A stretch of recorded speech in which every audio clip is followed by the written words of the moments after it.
and welcome to an extra special bio bit today. One that y'all probably weren't expecting here for Normandy FM. As always, I'm we one weren't of the either. co-hosts.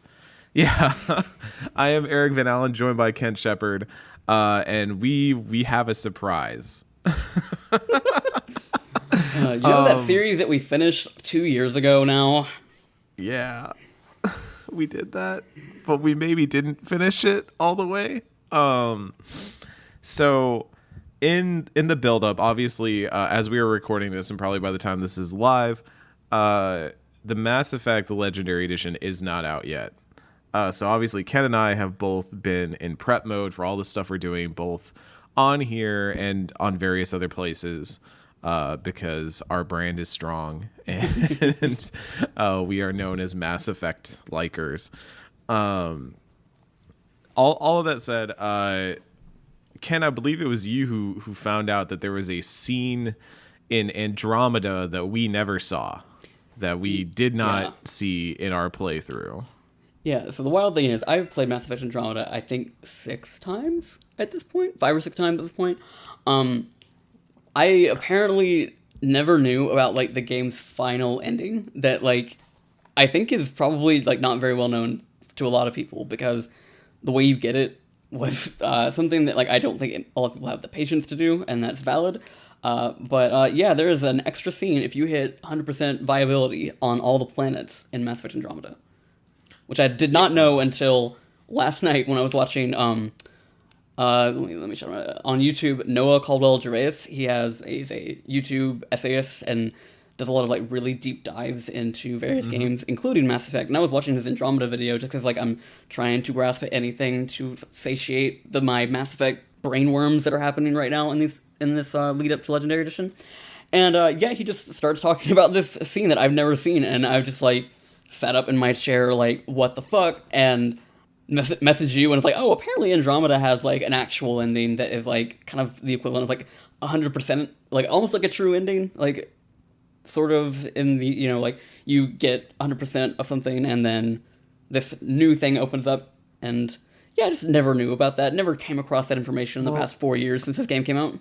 It's a weird thing, because, like, this hasn't really existed in other BioWare games. Yeah. Like, I can't think of what its equivalent would be in the other BioWare games. Like, I guess the closest thing would be having, like, the highest war readiness, like you know, readiness factor in Mass Effect 3, so that way you, like, get the best version of whatever ending you choose. Right. But yeah, it's I mean, they've never really done open world bullshit like this before. Even Inquisition, I don't think, had, like, completion percentages on maps or anything like that. It was really more like, oh, did you do the forts, and did you do, like, the one big story quest that's here, like, recruiting that one clan to your side and all that. So if you hit 100% readiness on every planet you can, like, or readiness, sorry, I'm still thinking about Mass Effect 3, 100% viability on every planet that you can settle in the course of Mass Effect Andromeda, you get an automatic message sent to you from, they kind of frame it like it's another one of your Pathfinder unlocks. Like, there was another thing waiting for you to unlock once you hit 100% viability on all the home planets. And so you go back to Habitat 7, which, as y'all will remember, was the place that was definitely not, like, habitable for human life. Was supposed to have been the next human planet, or the first human planet in Andromeda.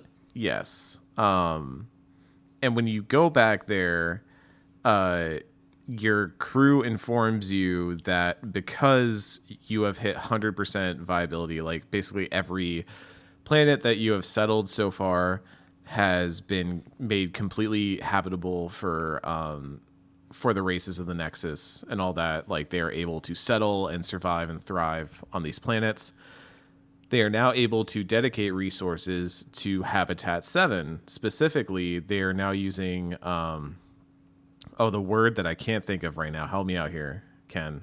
Describe what you're trying to say. The alien race that you The deal remnant? with. Yeah. Don't they say they're using remnant tech or something like that? Or Well, the thing is, like, so the issue with Habitat 7 was that the remnant tech there and, like, the terraforming shit yes. was Yeah. not working, which is what resulted in Alec Ryder's death and all that fun stuff. And so, like, Yeah. now that they have the resources, they're just kind of, like, having to manually make Habitat 7 viable again. And I don't remember if they specifically said that they're using remnant tech or just, like, what the initiative had. But that is basically what's going on. It's like now that everything else is freed up for them to use those resources elsewhere, they're going back to Habitat 7 to try and... I'm pulling it up live right now just so I have the line in front of me. You know, this is a very planned and professional biobit. Okay, we're at Habitat 7. We're staring at all the swirly things. The vault here remains non-functional, but with 100% viability to invest, we've begun terraforming this world with initiative technology. And now we just get to stare at this model as it freezes for no reason because Mass Effect Andromeda. The good old-fashioned hard way it'll eventually be a home to thanks to you. And then they open up the comms line, and you can hear every Habitat world up to that point, like all cheering and cheering you on and being all happy and stuff. And then they say, in honor of your contributions and all that, and getting everything to a place where it can be stable and we can live here in Andromeda, Habitat 7 will be officially renamed, even astronomically. The planet will be named Rider 1.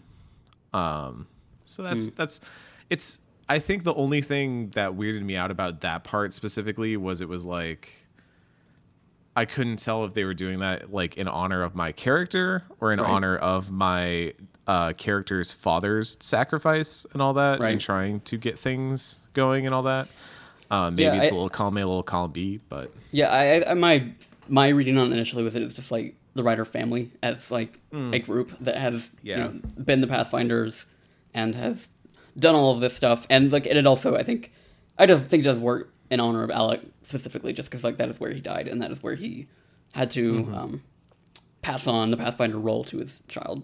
It's a nice little ending. I wouldn't say it feels like any more definitive than what you would have had in the game either way.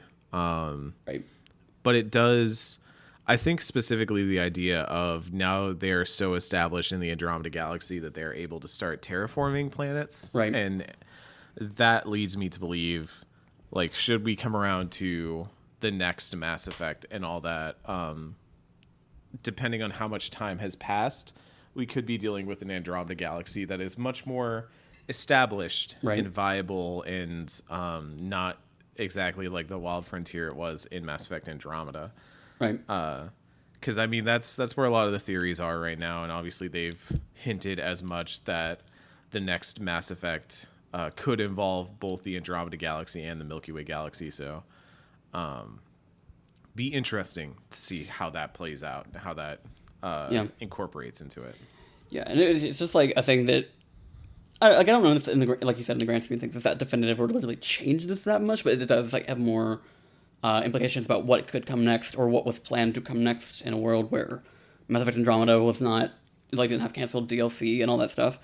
But it also just like, I've been around, like, I played this game several times and I've been around it for 4 years, and like mostly like people that, like, you know, are just talking about it normally did not know about this for 4 years, and that is like I think speaks to, because like it is something that you have to really actually engage with the open world bullshit of that game in a way that I like. A lot of my liking of Andromeda is contingent on me not playing it like that, and like me like playing it like a BioWare game instead of some open world fucking fiasco. And I think that is generally what I tell people when they're gonna play the game. It's like, mainline it like a BioWare game and like play the things that interest you in other BioWare games, because that is where like the heart of the game is, and where I think most people that do like it do find enjoyment out of it.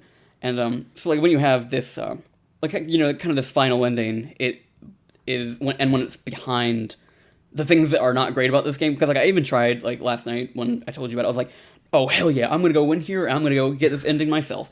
And because I think just like somehow in the midst of like I think transferring over from my PS4 to my PS5, I cleared up some save data of Andromeda. It's like because my intention was like, oh, next time I go back to Andromeda, it's going to be to play a new file. So I was like not really precious about any of my save data per se, just because like as long as I like had my writer's face and could import that in to a new playthrough, that would have been all that I needed.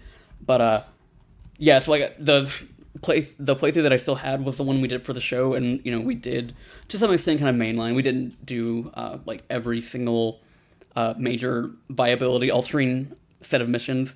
Yeah, so like the percentages I had on viability just weren't that high, and then like I started to try and do those things because like you have to do side quests and shit to raise viability. That raises like each raises by like 2 or 3%, and then like it starts to wear on you. Like, oh, I'm gonna have to do this. Like this is not like a 5 or so hour investment. This is like a 20 to 30 hour investment to like 100% this game.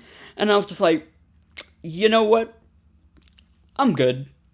I don't want to like, because like I was looking for something to play, like something Mass Effect to do or play while we wait for Legendary Edition on Friday. And I was just like, oh yeah, this could be great. But then I was like, oh no, this is the part of the game that sucks. Yeah, and that's ultimately where it came down to. Is I was thinking about like, what's the reason why this is like so little known that even while we were doing research about this game and getting ready and prepping and all that, I felt like I didn't read anything anywhere about any of it. And I was like, oh, it's probably because like how many people have reasonably tried to do this thing, and like Noah Caldwell Gervais is one of the few people out there who I'd expect to like really find every little thing in a video game. Yep. But it's yeah, it's like there's other stuff in other games that are like this where it's so hidden and you have to like do 110% of everything. But with Andromeda specifically, it was just like the game never really gave me a reason to want to go and do that stuff. So if the reward was a nice little cutscene, it is a good cutscene. I'm not like shit talking the cutscene at all, but I basically saw that. I was like, oh, that's nice. It's about like, a minute long. It's just a little dialogue. And I was like, oh, okay. Everybody's happy and they're honoring Ryder and they're going to make a new planet. Everything's looking hunky dory for the Andromeda galaxy. That's nice. And then it dumps you right back into the open world that you can now do nothing in because you finished it. Yeah, and odds are like the next game is probably going to reflect that either way. Just because like I would be very surprised if like the viability that you reach in Andromeda is going to be what they end up like in a hypothetical world where you get to import that save in some way, or like maybe use the Mass Effect archives to import it. I very highly doubt that's not something that they're gonna like be like, oh, we're gonna let the player like use like have shitty viability on certain planets, but not all of them. I think they can use like whatever time skip or like whatever to kind of like paint that in and like let you come in with like sort of like the baseline best possible outcome of Andromeda. Yeah. Well, speaking of warm fuzzy feelings, we had a lot of them this week, didn't we, Ken? We did. Because the marketing campaign for the Mass Effect Legendary Edition is in full swing, and we wanted to call special attention to, I guess, one thing in particular. There's a lot of stuff that went up this last week. They released a bunch of the deluxe content and stuff like that. That was, I think, packaged with various like digital deluxe versions of previous Mass Effect games and stuff like that. Basically, a bunch of goodies, as well as I think it's the complete soundtrack for all 3 games. And they uploaded that like on like a YouTube video too. If like you want to like have your lo-fi Mass Effect beats to chill and vibe to, whatever it's called. Yeah, it's that was pretty nice. I had that playing during the day where they were uploading that or premiering it or whatever.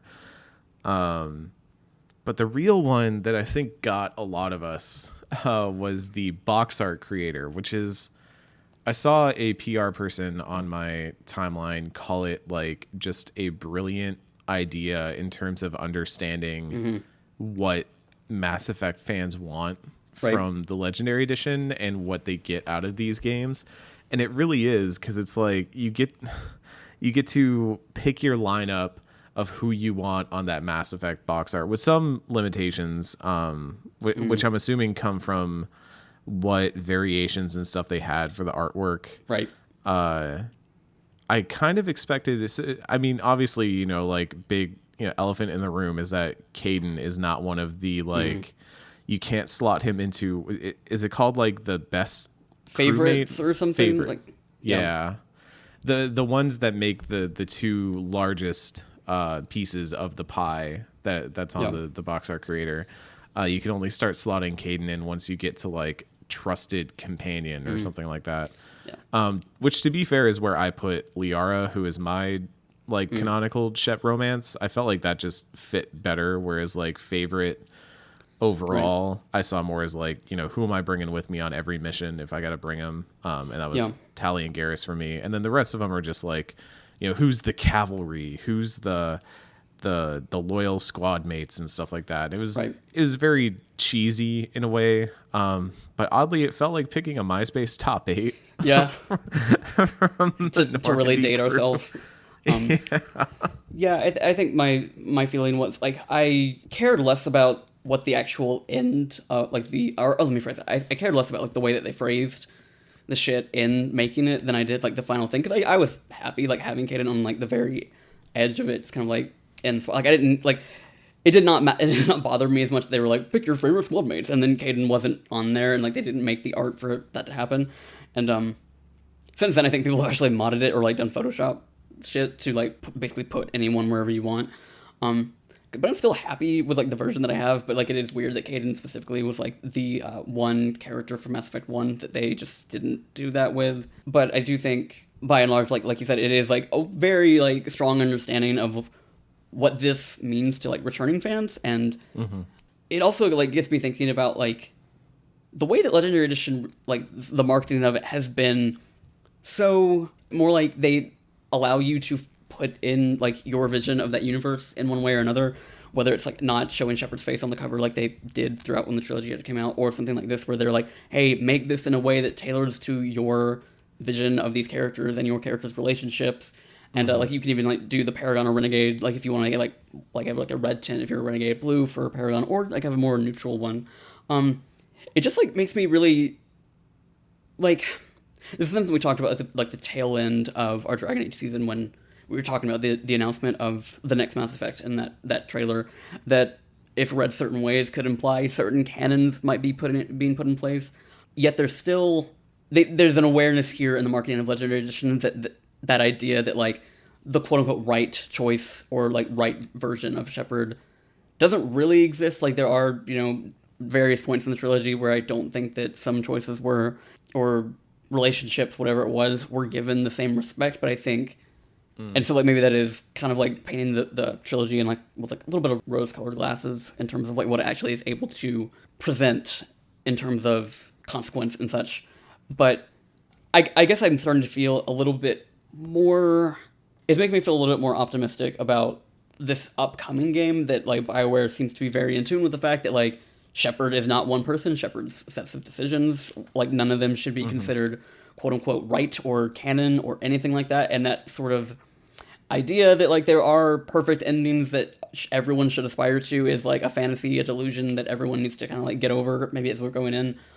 I don't know. It's just got me thinking that like I hope that BioWare seems to be aware of what they're doing in terms of the future of Mass Effect and like what it means moving forward.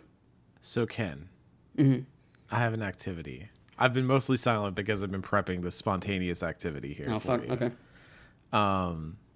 As the folks at home know, we've been teasing for a little bit about having some Legendary Edition roundtables coming up, and the surprise part one of this bio bit here is that we are announcing who will be on it on this bio bit. But before we get to that, some behind the scenes info for y'all. Ken and I are planning on creating a graphic that will have all of this information that will go out on Twitter when we announce all this, when this episode goes live. To accompany that, for the background, we were going to use the box art creator to make a show box art essentially as our background for that. And so while we were talking about the box art, I thought, originally Ken and I were just going to do this off air and decided off air, but why not make this something special for the folks at home who listen to the bio bit? Ken and I are going to decide our box art right here, right now, if you're game. All right, let's do it. All right. So first up on the creator, obviously we have to go neutral because we have one Paragon and one Renegade on this squad here. Can you share screen for this, like, so I can? See I can absolutely share screen here. Let me. Yep. We're on Discord. Yeah, for those that don't know, we record Normandy FM on a Discord channel. So you should be able to see my screen now. Yeah. Now, for the folks at home, the first up is selecting favorite squad mates. These are the ones that show up most prominently on like kind of right over Shepard's shoulder in the box art. And we have Ashley Williams, Garrus Vicarian, Jack, Legion, Liara, Miranda, Tali, Thane, and Rex. I was almost going to say that these are all the romanceable options, but Legion and Rex, sadly, not romanceable. It is a thing. Like, I'm looking at it and I'm like, it feels arbitrary, and that's why I'm not like super upset that Caden's not on it, even though it is like a weird omission in terms of like the Mass Effect 1 squad mates. Yeah, whatever. It makes me think that they only had like large art done for certain characters. Yeah, that is ultimately Ashley's a bit strange, but like if I've never met a person who says Ashley Williams is their favorite character, and that's not even me being like. I feel like I haven't seen any Ashley box art at all. Yeah. So I'm gonna say that I want Garrus on here for sure. I think it's hard to have a favorite squad mates without Garrus. So I am open to arguments otherwise, though. Is there a character that you for sure want on in this 2 set? I think if we wanted to make it like especially representative of the show, meaning like the two of us, I think Tali is probably the lead one that we should have because she's the one that was in our favorite for both of them. And I also think that Garrus is an incredibly overrated character because he has the same route for 2 games, and then his romance route is fucking stupid until 3. Damn. Come on.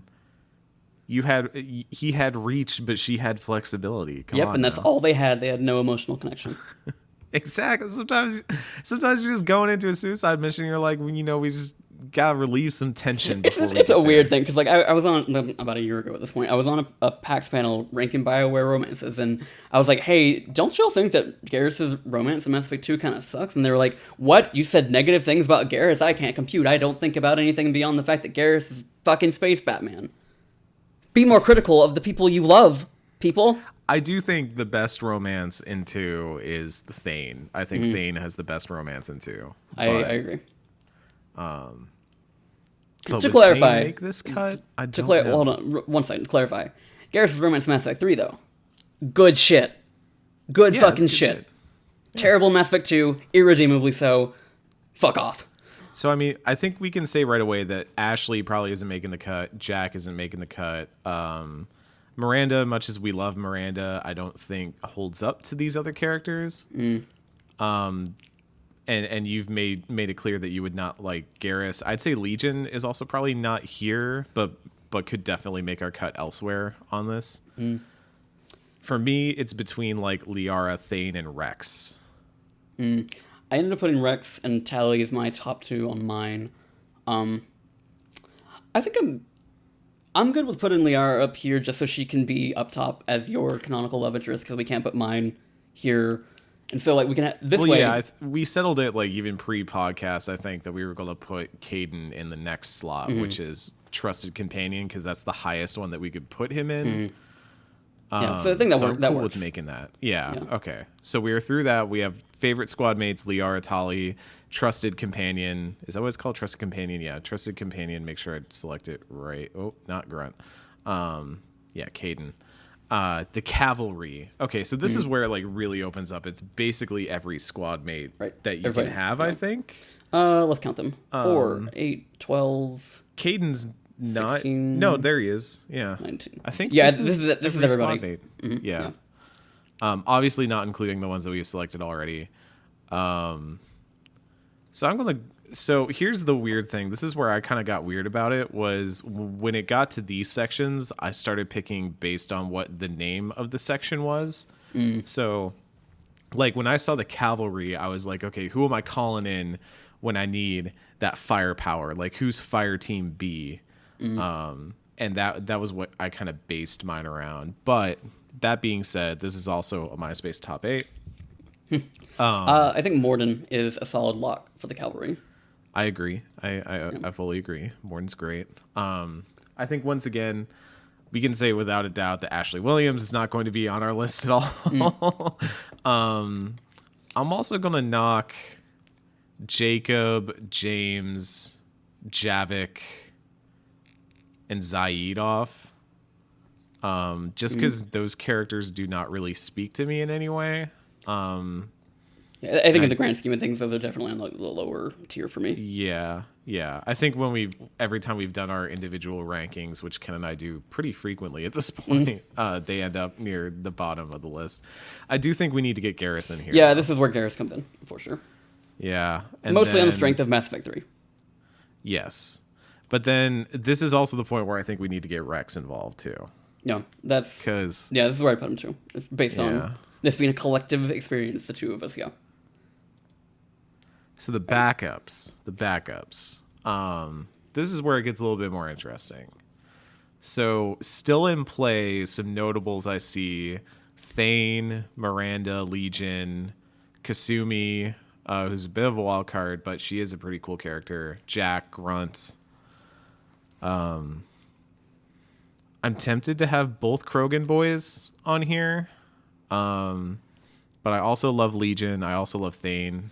Yeah, my feeling just thinking on this is Thane and Miranda, just because like I still feel like that final scene with Thane, one of the top moments of the series, one of the ones that we really spoke to us when we were doing the show. And the same thing I feel for Miranda, just because like she was sort of like a constant for us throughout Mass Effect 3, and like always touching every time we got back to her, it was like, oh no, this is like some really important shit, both for her in terms of like her growth, but also like, and like I feel like she's kind of underrated in Mass Effect 3 specifically, just because like her shit's important, but it's like kind of always happening in the background until it's very suddenly not near the end. Yeah.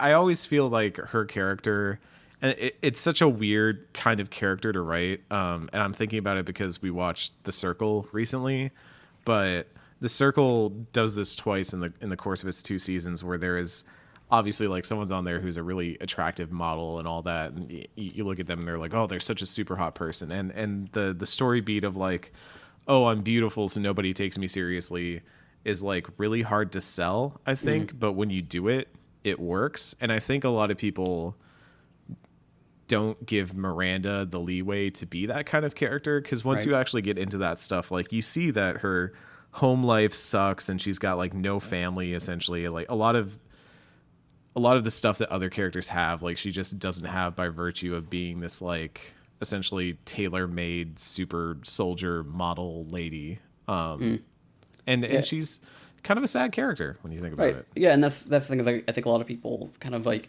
chalk her up to the butt shots, and like that has always been like a sticking point for me. It's like a weird thing to put on her, because that is like the camera exists outside of like the text that is Mass Effect. It is something that some BioWare cinematic person was like, oh, you know what will be funny, and it's always weird to put like that on Miranda when she is like not, you know what I mean? Like it's just not like something that she has perpetuated. It's something that some cinematic designer of BioWare was like, you know, this is what we should do to this woman, and she's talking about her abusive father, and it's like, God. Yeah. I'm interested to see how that changes in the LE. Yeah. To see if that really changes the tone of those conversations or not. We do have to select a location, which is kind of just a little cutaway at the bottom of the box art. We have the Citadel Collector Base, Eden Prime, and the Invaded Citadel. That's a weird way of phrasing it now that I'm thinking about it, but I don't recognize that's that. London, isn't it? I guess so, yeah. It actually kind of looks like, is that the Palavan Moon? I think that's Earth behind it. Wait. What? I don't know what that is. Yeah. Is this Citadel just like never got invaded? Yeah, is it a concept art or something? Maybe that would actually make sense. And Omega is the last one. I picked Omega for my personal one. I picked Citadel for my personal one. And I'd honestly be pretty cool with Citadel for our show one, just because I feel like that's, you know... That's where people congregate. Like, we are going to congregate 3 times for 3 different shows, 3 episodes with some excellent people. It also feels weird that 3 of these are like places of conflict. And Omega is so really like it's for me it was between Omega or the Citadel. And I picked Omega just because I like Omega, but the Citadel seems like the best fit if we're trying to make this representative of the series, because that is like kind of the it's the place you always return back to. So I don't know. Let's look at our custom artwork. This is great audio content. What are we thinking, Ken? Do we like that? I haven't seen Tali in that position on the box art. It looks really good, actually. Yeah, I'm a big fan of this. That's a cool look. And then Caden, look at what is Caden toting there? Is that like a grenade launcher? Like, damn. I think so. Yeah, that's. He came to party. Yeah. And Morden looking heroic over here. Miranda's got. I've only seen her in that pose, but that's the very Miranda pose. The one I've got of her on my personal one, I think, is the one she has on the default box art, where she's kind of got like her gun to her side, like back against the wall. Is that Thane toting a sniper rifle down there? That looks neat. Yeah. Yeah, I'm pretty happy with this overall. This is pretty good. All right, so this will be the one we download. I'll stop screen sharing now. But which one is it? There we go. That's our box art creation. You'll be able to see the graphic when our full graphic goes live later, I guess today when this episode does. Yeah. But it's time for us to announce our roundtables. Woo! Yay!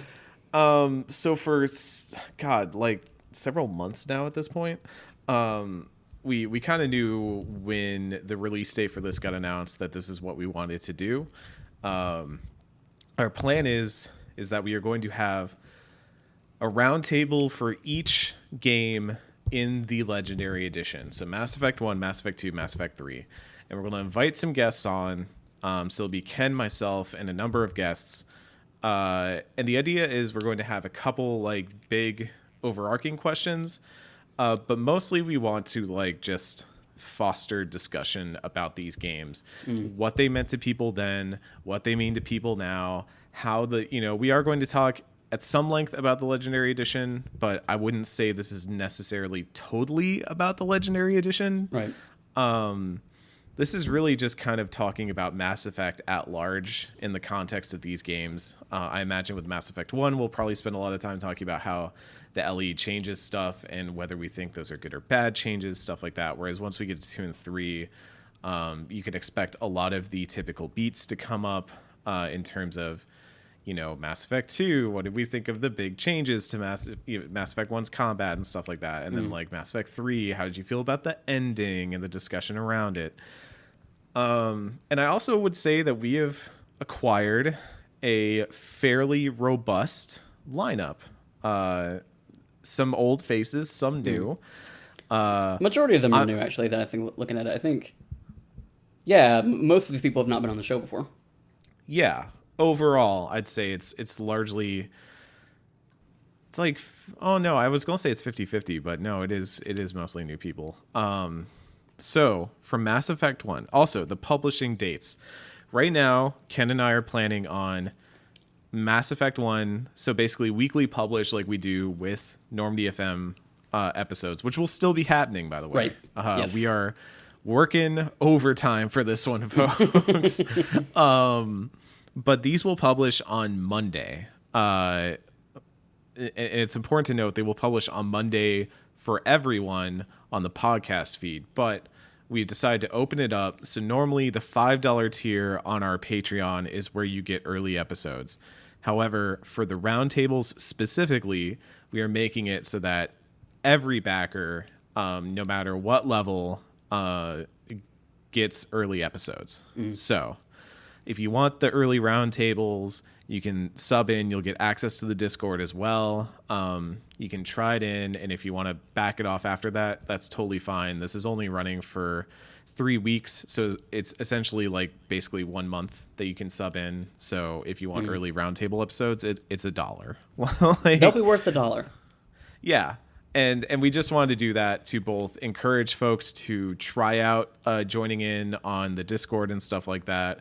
And if they wanted an option to hear these as soon as possible, we wanted to make that more broadly available than just the $5 tier. So Also, a little thank you to the folks that have stuck with us.